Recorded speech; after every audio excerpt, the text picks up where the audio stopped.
Wendy, you got fired from Hot 97 years ago because of Diddy.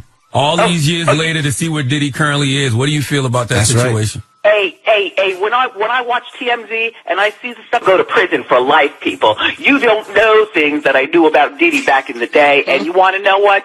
It's about time, people. It is about time. Kim died from pneumonia, but there's the first coroner's report that said that she died.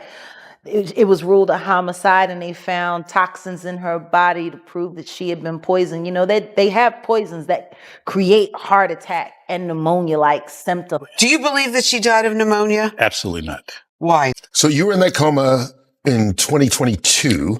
You had the liver transplant, you had the tracheotomy, I mean, all that stuff that went on. Multi-system organ failure. Yeah, Wow. 60. Right. Have they figured out what happened yet? We will. No, I mean, have the doctors medically, like, what happened to you? Yeah, so, because you just collapsed, right? Yeah, so, just mysteriously out of the blue, which we do talk about in the book. Yes, what that, I want to get into that. What that process is.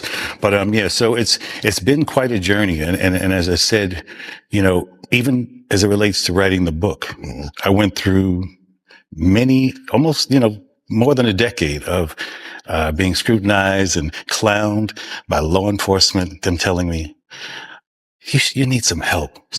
Hey, really? What's wrong with you? No way.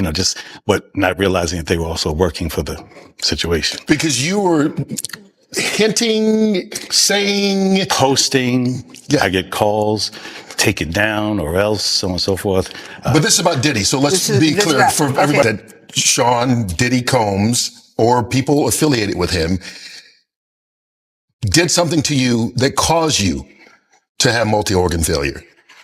I believe this to be the case, yes. Absolutely. Wow. My first time saying it. In South Africa filming Honey 3. And she allegedly has been avoiding Puffy.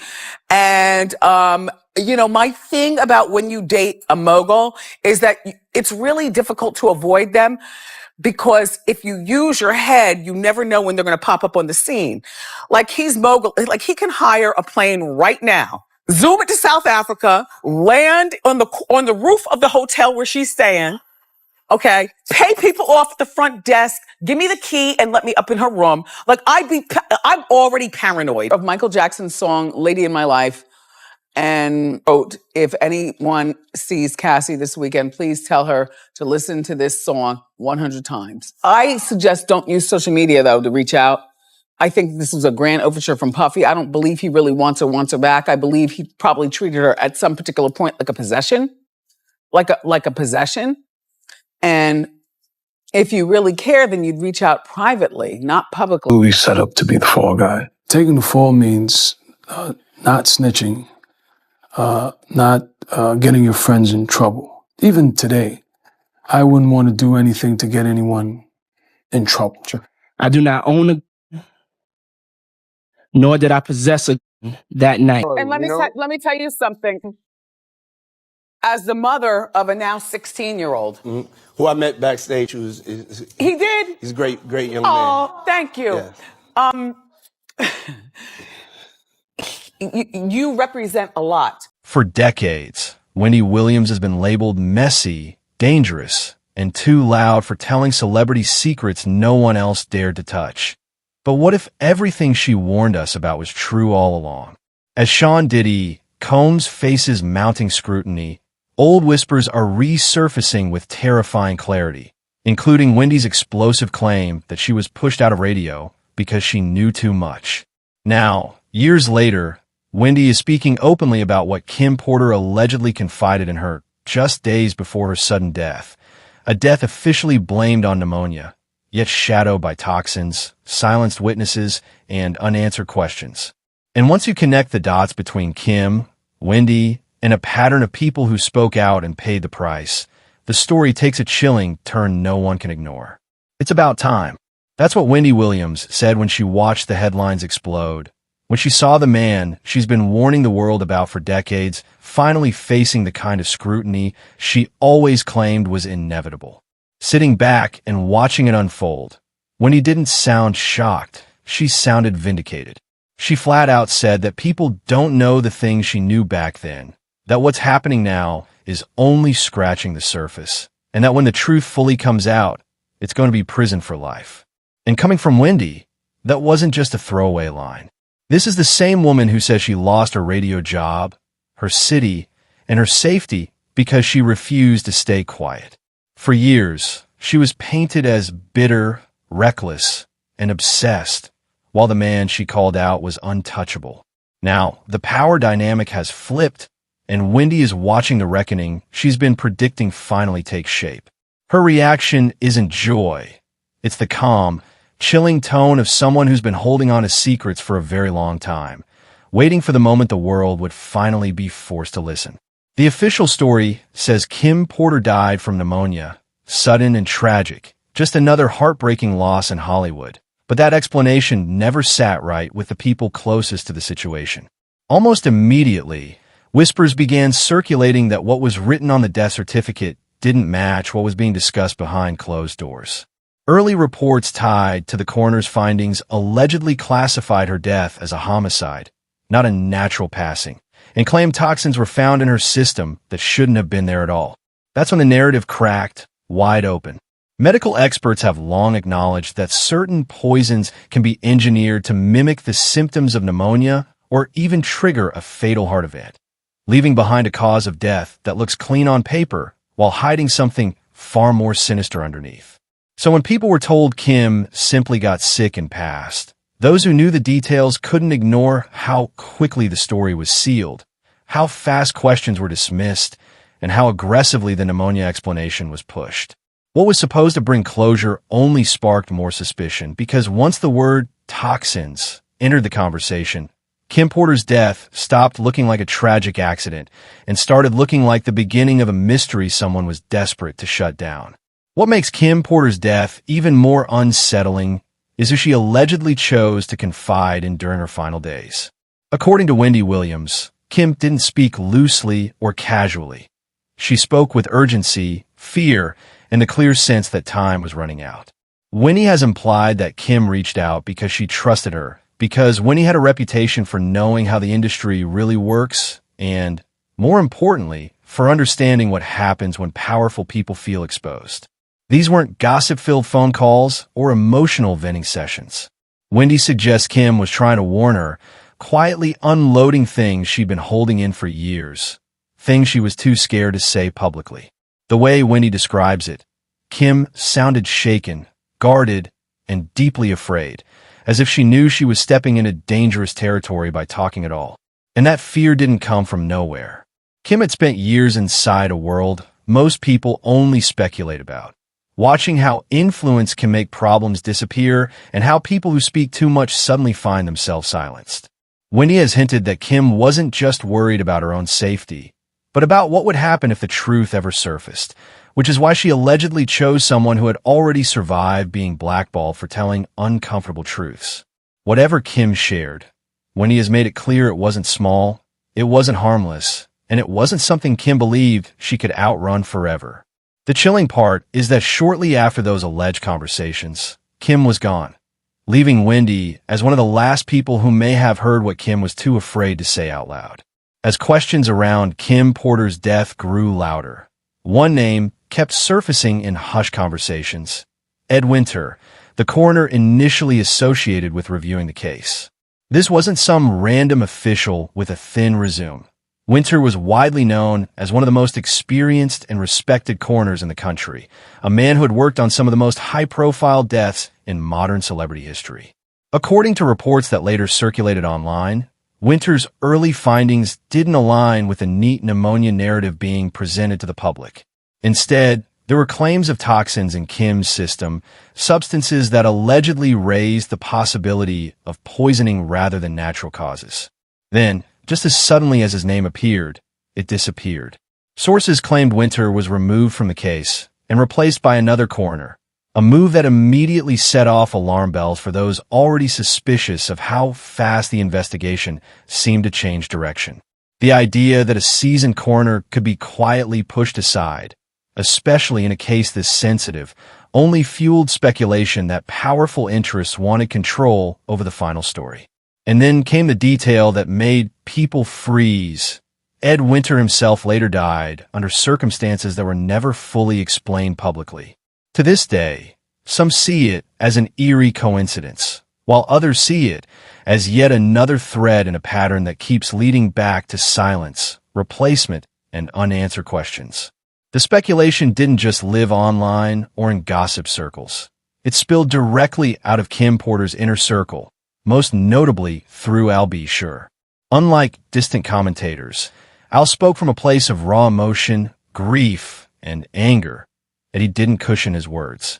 In social media posts made shortly after Kim's death, he openly rejected the pneumonia explanation, using language that made it clear he believed something far darker had occurred. He described learning of Kim's death as something that ripped the soul from his body, insisting that she didn't simply check out overnight. Later, he doubled down by releasing a book pointedly titled, Do You Believe Me Now? A title that felt less like marketing and more like a plea. In it, Al alleged that once he began publicly questioning Kim's death, his own life felt like it was in danger. He claimed he received threatening calls from unknown people warning him to stay quiet or face consequences. What made his accusations hit harder was the fact that speaking out didn't benefit him in any obvious way. If anything, it isolated him further and painted a target on his back. To supporters, Al didn't sound like someone chasing attention. He sounded like someone who felt cornered and desperate to be heard before it was too late. When Al B. Sure later suffered a sudden and severe health collapse, multi-organ failure that left him fighting for his life, people who had been following the story couldn't help but notice the timing. Al himself suggested it wasn't random, hinting that his illness came after years of pressure, threats, and being dismissed by authorities who allegedly told him he was imagining things. And that's when Wendy Williams' own health struggles re-entered the conversation. Wendy, who had spent decades calling out powerful figures, also experienced a dramatic and mysterious decline, collapsing, being hospitalized, and later battling cognitive and physical issues that drastically altered her life. Wendy has never outright accused anyone in medical terms, but she has made it clear she doesn't believe what happened to her was simply bad luck. When you line up AL's claims of intimidation, Wendy's sudden health collapse, and a long list of people who say their lives unraveled after speaking out, a troubling pattern begins to form. No one says it directly, but the implication hangs heavy in the air. People who talk don't just get discredited, they get worn down, sidelined, or silenced in ways that leave no fingerprints. At the center of it all is the book Kim Porter was allegedly working on before she died, a tell-all that many believe could have changed everything. According to leaked communications and secondhand accounts, the manuscript detailed years of alleged abuse, manipulation, and secrets that were never meant to see daylight. The most explosive claims involved private parties, hidden relationships, and behavior that would have destroyed carefully crafted public images. There were also allegations of control, humiliation, and emotional trauma that Kim reportedly endured behind closed doors, experiences she allegedly kept hidden to protect others while slowly breaking herself. People familiar with the supposed contents have said the book wasn't just scandalous, it was dangerous, the kind of expose that could implicate powerful people and trigger legal and reputational fallout on a massive scale. The book never came out. Instead, fragments of its alleged contents leaked, just enough to suggest how devastating it might have been. And that's what makes Kim's death, the silencing of those around her, and Wendy's long-standing warnings feel so unsettling. Because when a story powerful enough to end careers disappears along with the person writing it, people can't help but wonder who is truly afraid of the truth getting out. Long before the headlines, the lawsuits, and the public reckoning, there was Wendy Williams on the radio in the 90s saying the things no one else would touch. While most media personalities treated Diddy like untouchable royalty, Wendy was already side-eyeing the stories, the parties, and the power dynamics behind the scenes. She openly talked about what she called freak-off behavior, warned women about getting too close, and questioned how far his influence really reached. The backlash was swift and brutal. Wendy has said she was blackballed from New York radio, frozen out of opportunities, and forced to rebuild her career elsewhere, all because she wouldn't stop talking. Yet even after making her way back to the top, she never softened her stance. Years later, when Cassie was still publicly by Diddy's side, when he was on TV urging her to run, hinting that what looked glamorous on the outside was something much darker behind closed doors. At the time, many dismissed Wendy as messy or dramatic, but history has shown that her reputation has always been about being early, not being wrong. One of the most unsettling moments in Wendy and Diddy's long history came during a televised interview that resurfaced years later and instantly went viral. On the surface, it looked harmless until Diddy casually mentioned meeting Wendy's teenage son. The shift in Wendy's demeanor was immediate. Her confidence faltered, her words stumbled, and her body language screamed discomfort. To this day, viewers debate what that moment really meant. No accusations were made, no explicit threat was spoken, but the tension was impossible to ignore. For many watching now, it felt like a reminder that when powerful people reference your family, especially your child, it hits differently. What once seemed awkward now feels ominous to an audience rewatching the clip with everything they know today. Sometimes the loudest warnings aren't spoken, they're felt. As public opinion continues to shift, more and more people are circling back to Wendy's old clips, interviews, and offhand comments with a completely different perspective. Fans and critics alike are saying the same thing. Wendy called it. From her early warnings to her cryptic remarks after Kim Porter's death, people now believe she was signaling far more than she was allowed to say outright. Wendy herself has acknowledged this, noting that even members of her own family have told her she was right all along. Her recent comments about watching everything unfold weren't celebratory. They were reflective, almost heavy, as if she'd been carrying the weight of this knowledge for years. What once sounded like gossip now feels like foreshadowing, and viewers are realizing that Wendy's legacy may not be shock value, but uncomfortable truth delivered long before the world was ready to hear it. At the end of the day, there are still no clean conclusions. Only questions that refuse to go away. Kim Porter's death, the alleged toxins, the silenced investigations, the people who spoke out and later suffered mysterious health crises, and Wendy's decades-long warnings all sit in the same uneasy space. Each detail on its own could be explained away, but together they form a pattern that many find impossible to ignore. Whether it's coincidence, corruption, or something far more calculated remains unanswered. And maybe that's the most unsettling part of all. Not what's been revealed, but what still hasn't been. The public is left connecting dots, replaying old footage, and wondering how many warnings were dismissed because they came too early. Now the question isn't whether Wendy was messy or dramatic. It's whether we ignored the truth until it was too loud to silence. And that's where this story leaves you. Not with answers, but with a choice about what you believe.